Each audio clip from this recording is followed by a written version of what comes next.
Hello, we are Team 1 and this is our final presentation, analyzing and redesigning a manual pasta machine. The pasta machine is used to make high-quality pasta with different textures while being portable. It can also be used for other food groups as well. Our design features 39 unique components and different cutters and rollers for customizing thickness and width. We estimate to make 100,000 units per year. On the next slide, we have an exploded view of our pasta maker.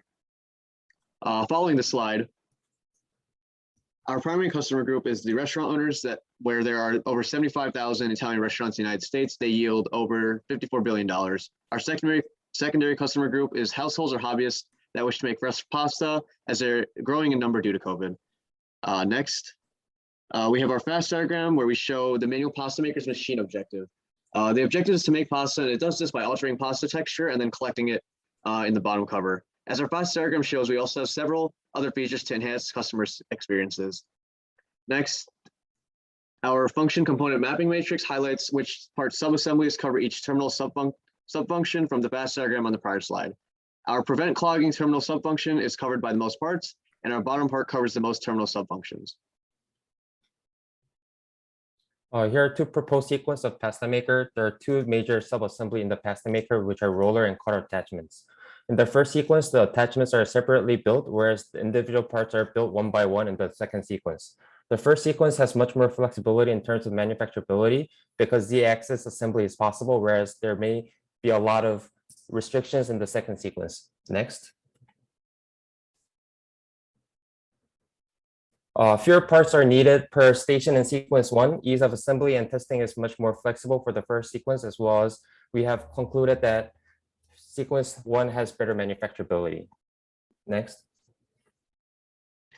The main functionality difference for the two customers are pasta textures and whether the user wants to use the pasta machine in the same location. For the primary customer, he would need different pasta textures to solve his needs, and he will be okay with using it on the same location. On the other hand, the secondary customer would be okay with a single pasta texture, but needs the portability of the pasta machine. The component differentiation shows the two main different parts. One would be the clamp, which would be used for the secondary customer, but not for the primary. The second part would be the multiple cutter profiles for the primary customer, but not the secondary. This slide shows the difference between primary and secondary variants. The main difference is the primary variant would be able to make more kinds of pasta. It has multiple cutter profiles that allow for different kinds of pasta to be made. The secondary only has one profile.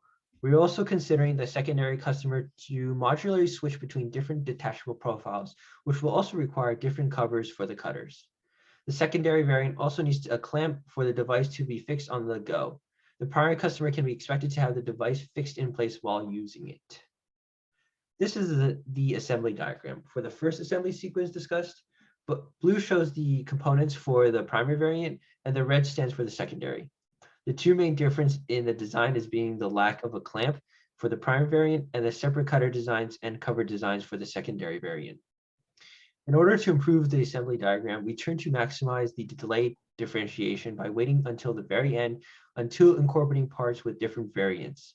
The cutters and covers are delayed until the very end of the assembly, which means assembly is now uniform until absolutely necessary and no parts are redundantly distributed.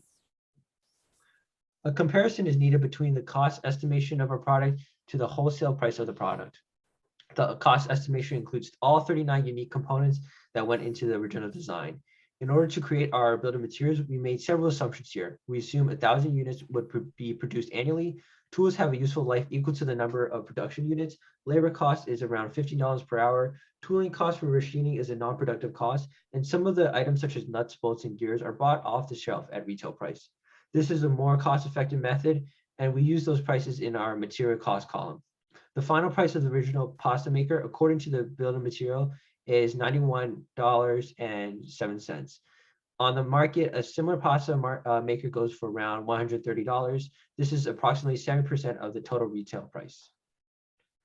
In our quad chart, it is determined that all of our components had a high functional importance and were split based on the estimated cost if it had a higher or lower manufacturing cost.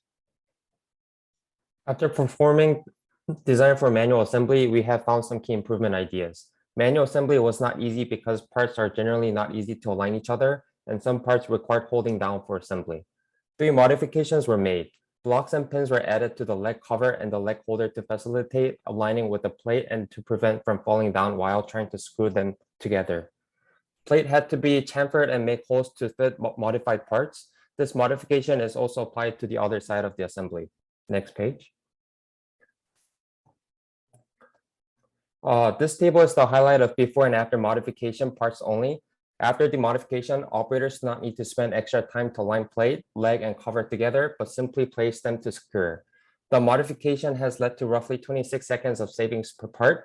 The total time it takes to build pasta maker takes 196 seconds after modification with assembly efficiency of 54%. Next. For our automated assembly design, we chose to change our splitter. We utilized DFA2, reducing fasteners, and DFA12 prefers the assembly and less turnover to reduce the assembly cost. By making splitter 1 a unique geometry, reduce the part count and the cost to below 1/3 of the original design. Next. To determine which manufacturing process would work best for the splitter, we decided to consider using a thermoplastic, as it would work best for the component's intended purposes. Going through the process selection chart for this kind of shape, we determined that the only manufacturing processes that would work are machining and injection molding. We decided to go with injection molding because it was less expensive for this batch size. Notice also that the batch size calculated is 400,000 for this part, since it would need to be manufactured 4 times per product. Next. Here we show how the splitter was redesigned to be able to be easier to manufacture with the intended manufacturing processes. In particular, by keeping a consistent draft angle and thickness. Next. Here we have a clearer view of how the redesign affects the product. The original design leads to a complicated shape that requires sheet metal working, whereas changing to injection molding with ABS reduces the cost per part by 11 cents, from 17 cents originally to now 6 cents per part. Next. Here we have the process selection chart for the side cover. Due to the load they need to support, we considered manufacturing processes for a metal like stainless steel. Going through all the criteria, we determined that both machining and sheet metal working would work for this part. However, for the batch size involved, once again being 400,000, sheet metal working would be less expensive. So we redesigned the side cover. As you see, we made sure that we reduced the dimension of the side cover, which led to the reduction in material, and also reduced the number of bends in the side cover. We tried to make sure that there is developability, and also there are notches given at bends, so bending is facilitated at every place. Next. As you say, these steps were followed to reduce the bend, especially which reduced the bending die cost, which proved the difference when you talk about the total part cost over here. We also preferred part off over blanking, which helped us reduce the material cost, as you can see. Next. So for the product service system, in terms of service system ideas, blades could be replaced regularly upon membership subscription. This will allow customers to replace old blades at a reduced price. We can also offer cooking tutorial books or even start guidance to provide start kits for providing guidance to improve our customers' experience. To make sure that we are aligned with the environment-friendly initiative, customers can ship the used blades to us, and they can receive a deposit for them, and we could regrind those blades and use them for manufacturing the new ones. Also, we can provide a 30 days free return policy to promote customers to try out our product. Next. So in conclusion, we were able to increase the assembly efficiency by 8% and reduce the assembly time by 20 seconds. We were also able to reduce the part cost by $5.88 and the total number of parts by 20. So the pros were that we are able to reduce the material and material cost, and also redesign to make sure that it's easily manufacturable. And we optimized designs to reduce the parts by facilitating better by making sure the assembly efficiency was better.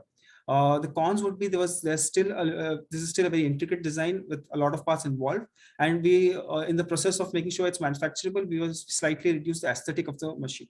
For future scope, we could potentially modify the crank to make sure it's automated, so it could be easier to use, and it could enrich the customer's experience. So that would be it for our project. Thank you.